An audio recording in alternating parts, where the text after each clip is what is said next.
The Lost Scrolls Ep.11, Sinai, the Law, the Golden Calf, and the Tent of Meeting. The summons. Dawn cracks over the horizon, a fissure of light in the stone-gray sky. Below, the camp of the delivered is a sea of sleeping embers, 1,000 fading fires whispering against the desert cold. But the mountain, Sinai, does not sleep. It looms against the bruised purple of the pre-dawn, a black altar where the world touches the infinite. A silence, deeper than the absence of sound, hangs in the air, a silence that is listening. The ascent. From the heart of the camp, a single figure emerges. Moses, his eyes, fixed on the summit veiled in cloud, seem to hold the memory of a burning bush. He feels the pull of it, a summons in his very bones. He is to climb into the thunder. He is to walk into the fire. He is to meet the one who has no name. He takes the first step, and the gravel shifts, the only sound in a world holding its breath. He walks toward the place where the world ends and heaven begins. The mountain trembles. He vanished into the cloud, a shroud of lightning and shadow. For days, the mountain became a thing of terror. Smoke poured from its peak like a vast, dark furnace, and the ground shook with a tremor that rattled the teeth and bones of all below. The people watched, huddled together, their faces pale. The very air crackled with a power they could not comprehend, a raw and untamed holiness that hummed against their skin. The voice of thunder. Then came the sound, not a sound, but the source of all sound. A trumpet blast, long and piercing, that grew until the air itself seemed to tear. And from the heart of the fire, a voice spoke. It did not speak to the ears, but to the soul. Each word a peal of thunder that carved its meaning onto the heart of every man, woman, and child. 10 words, 10 pillars of cosmic order spoken into a world of chaos.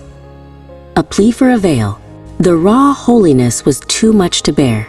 The people shrieked, hiding their faces, pressing hands over their ears as if to block a sound that was already inside them. They surged toward Aaron, their faces streaked with tears and dust.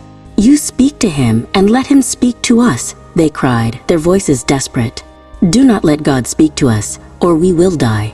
They craved a mediator, a veil against the burning glory. They begged for a whisper, for they could not endure the voice. The long wait. The voice fell silent. The thunder receded to a low, constant rumble. But Moses did not return. A day became a week. The cloud on the summit was a constant brooding presence, a promise, and a mystery. Down below, the waiting began. At first, there was hope. Children pointed to the peak, asking when the man of God would come back down. Faith was a thread, stretched taut across the silent days. The unraveling. A week became two. 2 became a month. The waiting began to curdle. Hope frayed into anxiety, then into a hollow dread. The people stared at the unmoving cloud until their necks ached and their hearts grew empty. Where was the man who spoke with God? Where was the God who had spoken to them? The silence from the mountain grew louder than the thunder had ever been. It was the crushing silence of absence, the deafening silence of doubt. The demand, "He is gone," the voices murmured, a serpent's hiss through the camp. "This Moses, the man who brought us into this wasteland, has left us to die." The murmur became a roar. They swarmed Aaron, their fear now a bitter, demanding thing. "Make us a god to go before us. As for this Moses, we do not know what has become of him." Their panic was a tidal wave, and Aaron, his own faith worn thin, felt his will begin to crumble beneath the assault.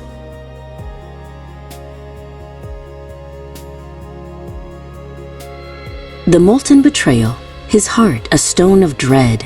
Aaron gave in. "Take off the golden rings from the ears of your wives, your sons, and your daughters, and bring them to me." He gathered their gold, the trinkets of their bondage in Egypt, and cast it into the fire. He watched the precious metal lose its form, melting into a shapeless, shimmering pool of liquid light, a perfect reflection of their own dissolving faith.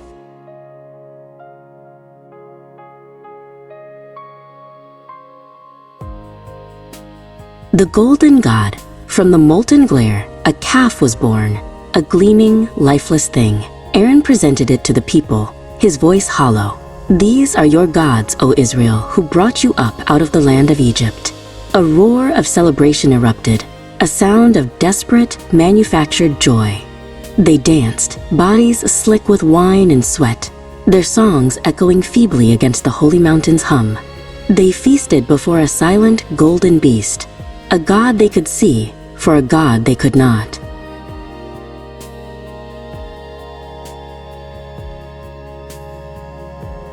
The divine grief. On the mountain, the final word was etched by a finger of fire, 2 tablets of sapphire stone, radiant with divine script. But the stench of revelry reached the heavens. "Go down," the voice said to Moses, its tone not of thunder, but of deep and terrible grief. "For your people, whom you brought out of Egypt, have corrupted themselves. They have been quick to turn aside from the way I commanded them."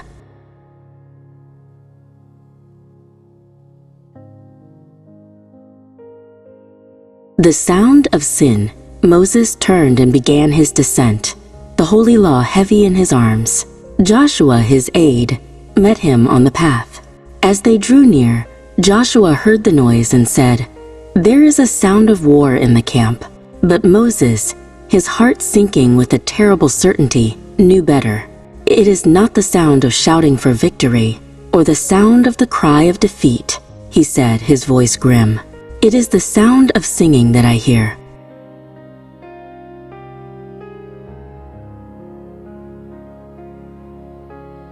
The covenant shattered. He entered the camp, and his spirit broke. He saw the calf. He saw their faces, lost in feverish worship. A roar of anguish and fury tore from his throat. The tablets, heavy with the weight of heaven, became an unbearable burden. He lifted them high, his muscles straining, and with all the strength of his shattered heart, he hurled them to the ground. They shattered upon the rocks. The holy words were undone. The covenant lay in pieces.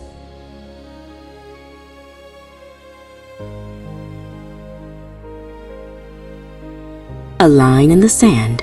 The celebration died into a stunned, horrified silence. Moses strode into their midst. He burned the calf in the fire, ground it to powder, scattered it on water, and made the people drink, a bitter taste of their betrayal. Then he stood at the gate of the camp, and his voice rang out, "Who is on the Lord's side? Come to me." The sons of Levi, including a resolute Phinehas, gathered to him, and a terrible, necessary judgment cleansed the camp of its profane fever.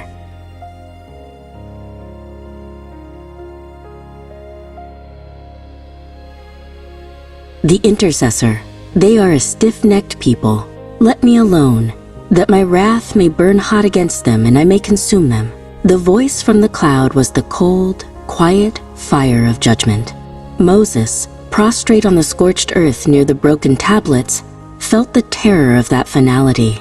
But he saw the faces of the people in his mind, stubborn, foolish, and his. "Lord," he pleaded, "why does your wrath burn hot against your people, whom you brought out of Egypt with great power?"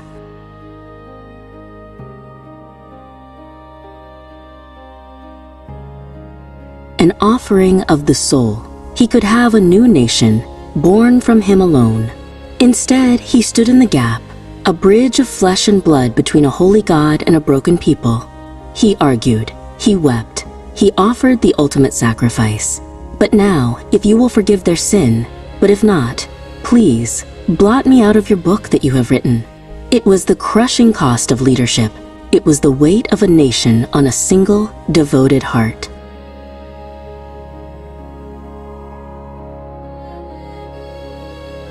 The thirst for glory.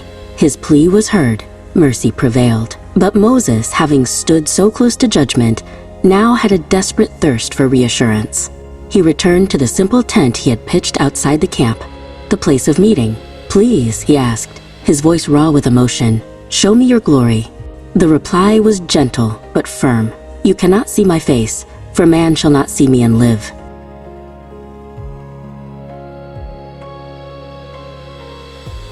The afterglow of infinity. "But," the voice continued, "I will make all my goodness pass before you." Moses was placed in the cleft of a rock. a hiding place in the heart of the mountain and shielded by a divine hand as the presence of the unseeable passed by. He saw only the afterglow, the trailing edge of infinity, but it was enough. It was more than enough. It was everything.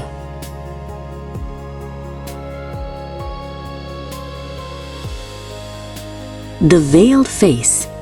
When Moses came down the mountain, his own face was luminous, shining with a light not of this world, a terrifying, beautiful radiance.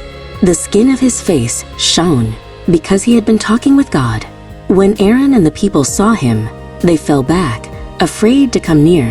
He had to cover his face with a veil, for he carried the residual fire of holiness, a light too bright for mortal eyes.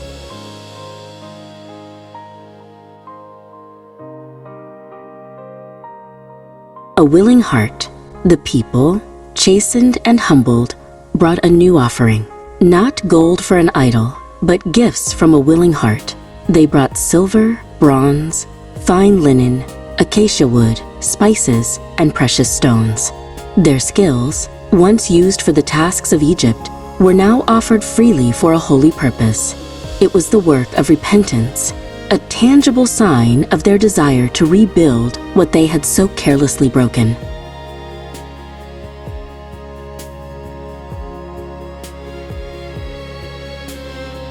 The divine blueprint. God had given Moses a new pattern. If the people could not ascend the mountain's holiness would descend to them. He called the master craftsmen, Bezalel and Oholiab, men filled with the Spirit of God, with skill and intelligence.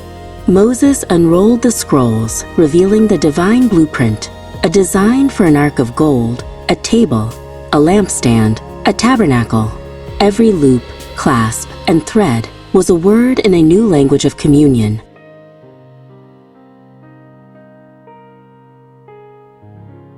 The law rewritten.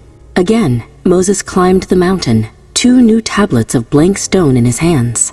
He spent another 40 days and 40 nights in the cloud, with no bread or water, as the voice dictated the 10 words once more. This time it was Moses who carved the letters into the stone, re-establishing the covenant between God and his repentant people with his own hands.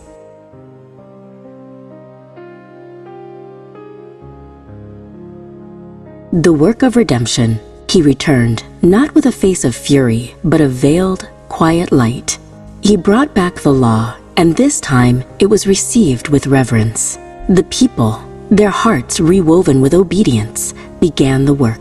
The sound in the camp was no longer the drum of idolatry, but the hammer on wood, the weaver's shuttle, the quiet hum of a community engaged in their own redemption.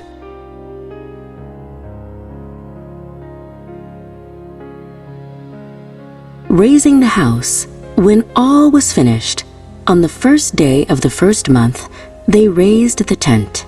They set the sockets, erected the frames, spread the coverings, and placed the final golden pegs. Each piece, crafted with prayer and purpose, fit perfectly into the next. It stood in the center of the camp, a testament to a grace they did not deserve and a future they had almost thrown away.